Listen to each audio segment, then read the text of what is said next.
Hello, this is Dr. Jazayeri. Everybody knows me as Dr. Jazz. I wanted to answer another question that has been asked from us, from patients through internet or telephone. And the question is, should my plastic surgeon be board certified?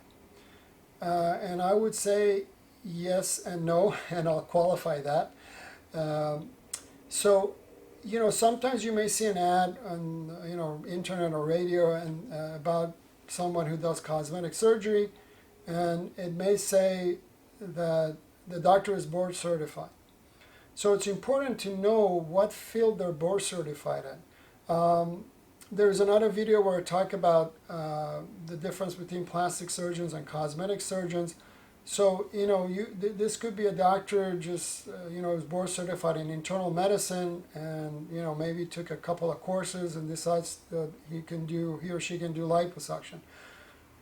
So, it needs to specifically say board certified in plastic surgery.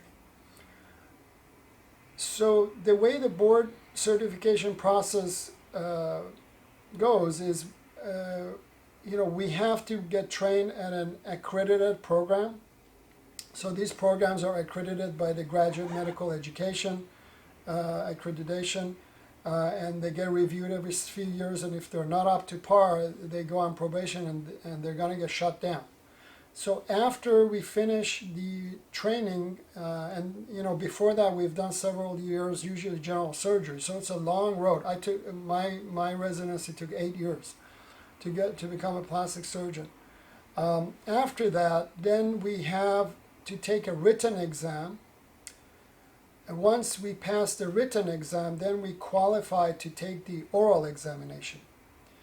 And the oral examination, we do send a list of our cases for a certain period of time. Then, if the board feels that we do meet the criteria, then we get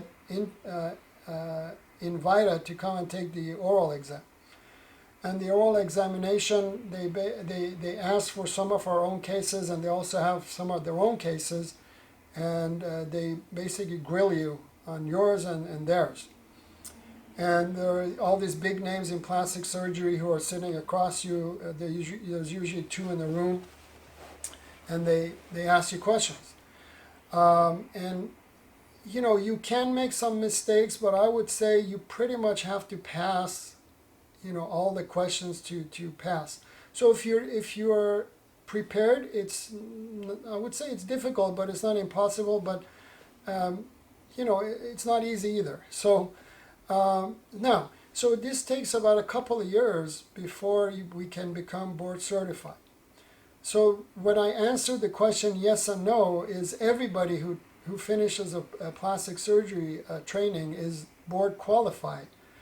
And so I think it's important to ask if you like a doctor and you want to have your surgery with them, and they've only been in practice a year or so, well then obviously they're not board certified.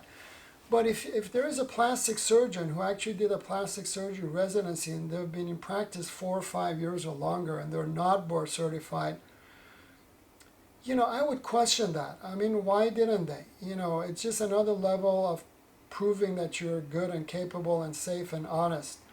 And the reason I bring that up is, if you remember the plastic surgeon who operated on Kanye West's mom, he was very charming. He was actually on Oprah, I think more than once, if I'm not mistaken.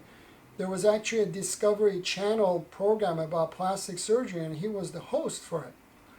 But he was not board certified, and he was not safe. If you look him up, I'm not going to name him, but he had a lot of problems, a lot of complications. The medical board, there were some records on him, and he did not properly screen that patient and was trying to do a lot of surgery in a long period of time, and unfortunately, the patient died. So I would say it's better to go to a board certified plastic surgeon, especially if they've been in practice more than a few years. It's just another level of quality control. So I hope this information was helpful to you. If you need more information, please visit our website, www.drjaz.com, drjaz.com. Thank you.